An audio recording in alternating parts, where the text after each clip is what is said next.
Hi, everybody. Thanks for tuning in. Another edition of Journeys with Jack.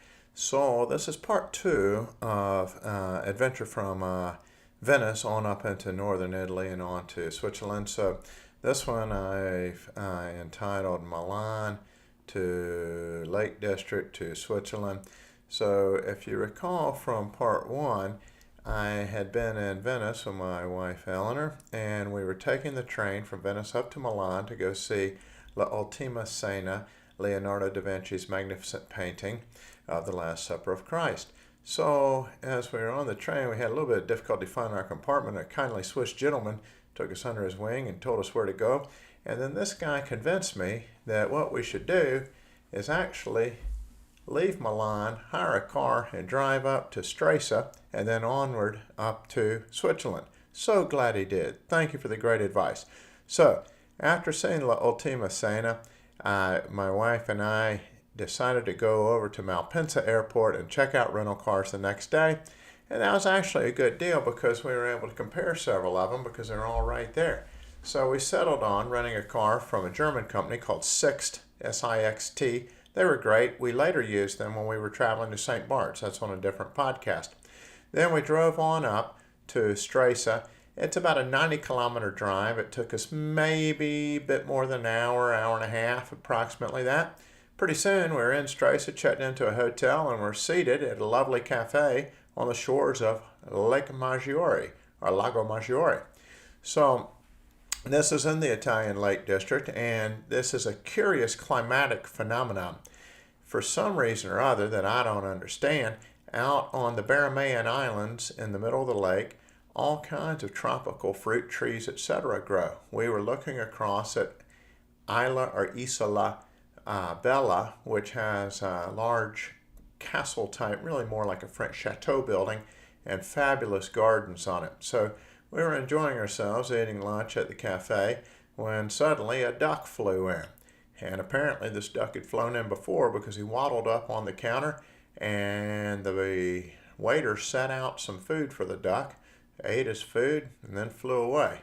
Hey man, these kind of things don't happen every day in the States. It was pretty cool.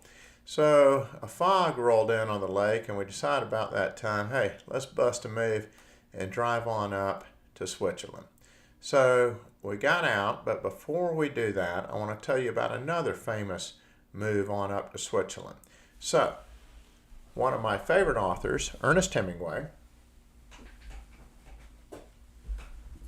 wrote the book A Farewell to Arms about his experiences, loosely, as a lieutenant in the Italian ambulance service during World War I.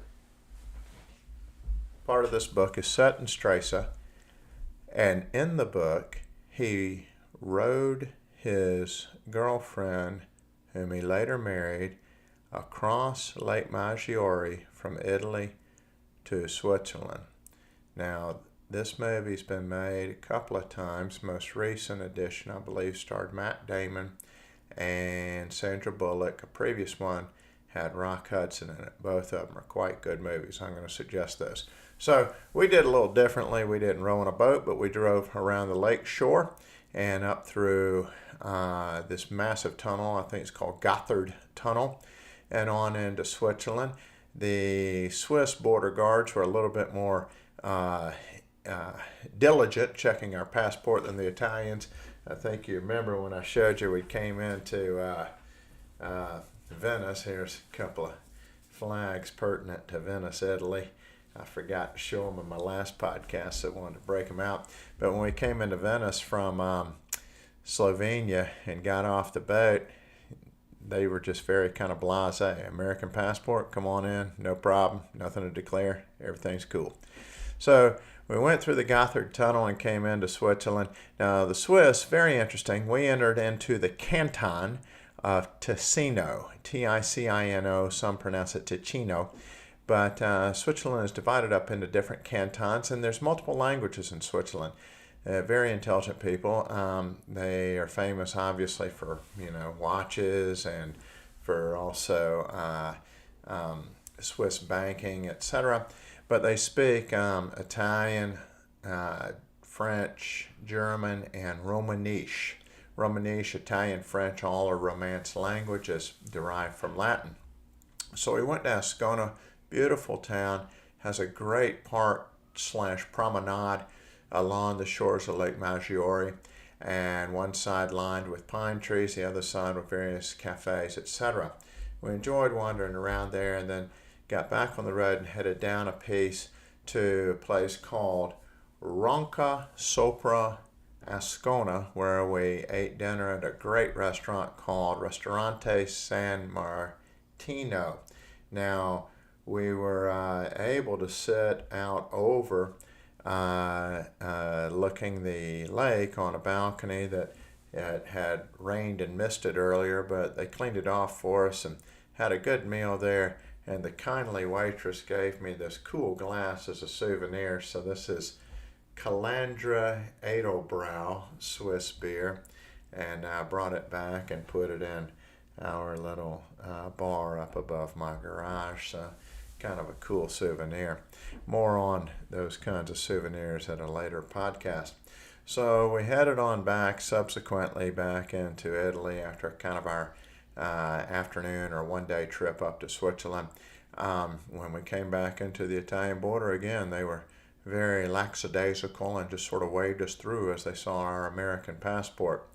So I had enjoyed tremendously the dinner in Switzerland. We got back well after dark and parked the car out on the street. No parking at the hotel parking lot that night. Went to bed.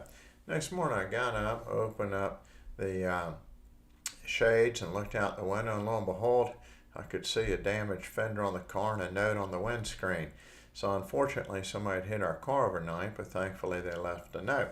Well, we tried not to sweat it too much, and Eleanor and I went out and got on a boat over to Isla Bella to tour the aforementioned Chateau Castle area and the beautiful gardens. So this runs pretty frequently, a little ferry over there, and so you can pay a admission ticket for the boat, then you pay an admission ticket for the castle and the gardens. Well worth it.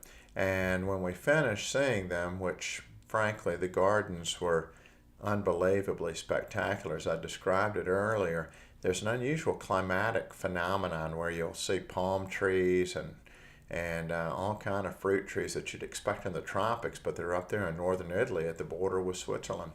So to me, the gardens were the standout thing, but afterwards they had some kind of cool little souvenirs, and so I bought this clock. What can I say? It just seemed to go with the area. So here's my little, I guess, kind of cuckoo clock, and so these people, they'd come round and they walk through, and then young lady, maybe a little bit dressed like Heidi. It just seemed very apropos for Switzerland, right there at the border. Granted, I bought it in Italy, but we were close. So subsequently, we came back across from the island to the mainland and got in our car and checked out of the hotel after changing and drove back down to Milan to Malpensa Airport to turn the car in, and did so. Subsequently, we went back to a hotel we booked that night in Milan and were able to have enough time to go see the Basilica of St. Ambrose, which I described in the previous podcast. But I'd left out a famous person that's buried there, which was the nephew of Charlemagne, who was the first of the Holy Roman Emperors in the 800s AD. So the nephew was Bernardus, and he was actually the ruler of most of Italy during the time of Charlemagne. Rather impressive resume, one would think. So that really brings me up towards the conclusion here, but what I'd like to mention is just a couple of tips to everybody. Is that you heard me say perhaps in the podcast about Niagara Falls that sometimes you must modify on the fly, and that's what we did. I thought it was such a great plan that the Swiss gentleman on the train described to us that we had sort of resigned ourselves to that. We just sort of knock around Milan for a couple of days when all we really wanted to do was see La Ultima Cena, the Last Supper, and then maybe look at the castle. Well, this man convinced us that we would be better suited with our time to go up to see Lake Maggiore and go on into Switzerland and see the beautiful town of Stresa. Of course, I was familiar with it from having read the Hemingway novel, and so I thought it was a brilliant idea. And we were fortunate that we could do it. We were able to get to the airport, and being there in person, we were able to quickly compare the prices of the rental cars, rent on the spot, and then take off. And we were fortunate to find a vacancy at a hotel in Stresa. So it seems to me that the spontaneity involved in travel can add to the overall fun experience, and it certainly did on this occasion. Thanks for tuning in. I hope that's helpful. And I do need to put a little shout out to a friend of mine who knows who he is that suggested that I speak a little bit about the Lake District and Venice and Milan. So thanks for asking me to do it. Y'all have a great day, and I will see you on the next one. Bye-bye.